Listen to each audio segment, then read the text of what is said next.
So ఈ దెబ్బకి ఏమైందంటే ప్రపంచంలో వివిధ దేశాలు కూడా ట్రంప్కు భయపడే పరిస్థితి వచ్చింది. ఈవెన్ ఇండియాలో ఎప్పుడు చర్చ జరగలేదు.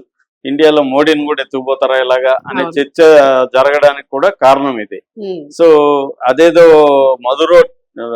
తప్పు మధురోదే అయినట్టు ఆయన ఎక్కిరించినాడని డ్యాన్స్ వేసి ట్రంప్ని అక్కడ నిస్సిగ్గుగా డెమోక్రసీ పేరు చెప్పుకునే పత్రికలు, న్యూయార్క్ టైమ్స్ లాంటివి కూడా ఇది తప్పు మధురోదే, ఆయన ఎక్కిరిచ్చాడే కాబట్టి పట్టుకుపోయాడు. మరి ట్రంప్ కూడా ఎక్కిరిచ్చాడుగా, మొన్న ఫ్రాన్స్ ప్రెసిడెంట్ ఎక్కిరిచ్చాడు, మన మోడీని ఎక్కిరిచ్చాడు, మరి ట్రంప్ను కూడా పట్టుకురావాలి కదా. అలాగే అదెవరు రాయరు.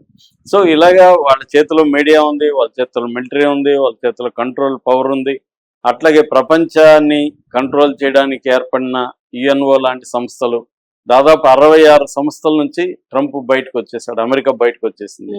అంటే ఏ అంతర్జాతీయ సంస్థల్ని కానీ, ఒడంబడికల్ని కానీ, సంప్రదాయాల్ని కానీ ట్రంప్ కానీ అమెరికా కానీ ఫాలో కావట్లేదు.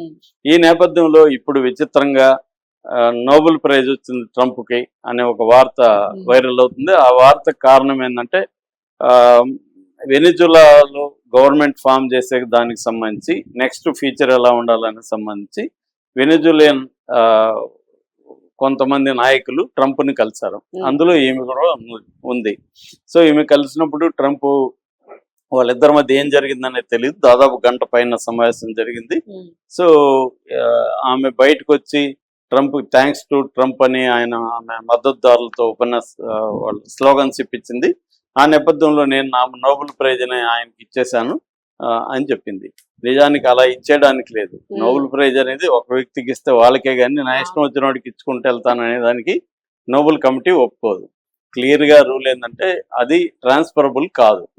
ఇది ఓన్లీ సింబాలిక్ గా ఇచ్చానని చెప్పుకుంది. అతను కూడా ట్రంప్ కూడా నాకు ఆమె ఇచ్చింది, ఇది పరస్పరం గౌరవంతో అని చేసుకుంటున్నాడు. సో ఇది సింబాలిక్ తప్ప ట్రంప్ కి నోబెల్ ప్రైజ్ వచ్చినట్టు కాదు.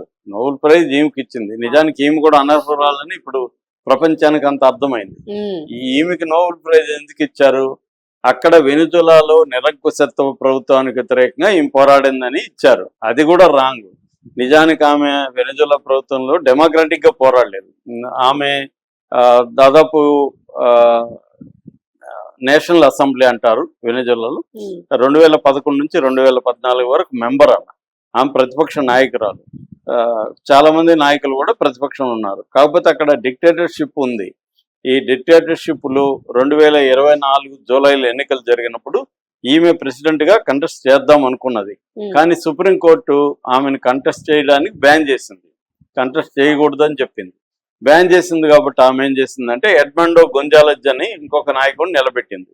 ఈమె అక్కడ కరిస్మాటిక్ లీడర్, అంటే ప్రజల్లో చాలా పాపులారిటీ అయితే ఉంది ఈమెకి.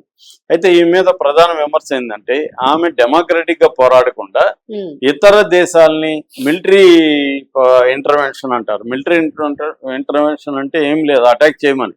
ఇతర దేశాలు వచ్చి అటాక్ చేసి వాడిని కూల్చేసి నాకు అప్పగించుకోండి అని అడుగుతుంది తప్ప ఆమె డెమోక్రటిక్ గా ప్రజలను ఆర్గనైజ్ చేసి పోరాడేది చేయట్లేదు. పైగా 1 year నుంచి ఆమె వేరే దేశాల్లోనే ఉంటుంది. అంటే ఆమెను బహిష్కరించారు. అట్లాగే ఈ గొంజాలెజ్ కూడా ఎగ్జైల్ అంటారు, ఆయన కూడా బహిష్కరించి ఈమె అండర్ గ్రౌండ్ లో ఉంటుంది. సో ఇప్పుడు ఇదంతా కూడా ఒక ప్లానింగ్ లో భాగమే అని చెప్తున్నారు. ఇప్పుడు ఇంటర్నేషనల్ పరిశీలించేవాళ్ళు ట్రంపే ఈమెకి నోబెల్ ప్రైజ్ ఇప్పించాడు. ఎందుకంటే వెనిజులా క్రైసిస్ ని ముందు జనంలోకి తీసుకెళ్ళాయి. అంటే మనకు ఒక సామెత ఉంది కదా, కుక్కని చంపాలంటే ముందు పిచ్చి కుక్క అని చెప్పాలి. అందరు పిచ్చి కుక్కని నమ్మినాక దాన్ని చంపేస్తే ఎవరు విమర్శించరు, ఇంకా పైగా అప్రిసియేషన్ వస్తుంది. అమ్మాయి పిచ్చి కుక్కని చంపి నువ్వు హీరోరా అంటారు. అది నిజానికి పిచ్చి కుక్క కాదు. అదే పద్ధతి అమెరికా కూడా వ్యక్తం చేస్తుంది. ముందు వెనిజులాని విలన్ గా చిత్రీకరించాలి, వాడిని అత్యంత దుర్మార్గుడే చిత్రీకరించాలి. ఆ తర్వాత వెనిజులా మీద అటాక్ చేస్తే వ్యతిరేకత రాదు.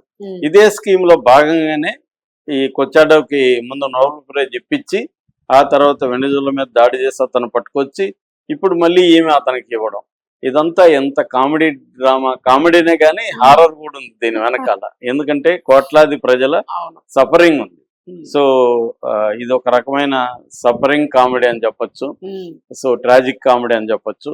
సో ఆ కామెడీలో భాగంగానే నోబెల్ ప్రైజ్ ట్రంప్కి వచ్చిందన్న వార్త ఇప్పుడు వైరల్.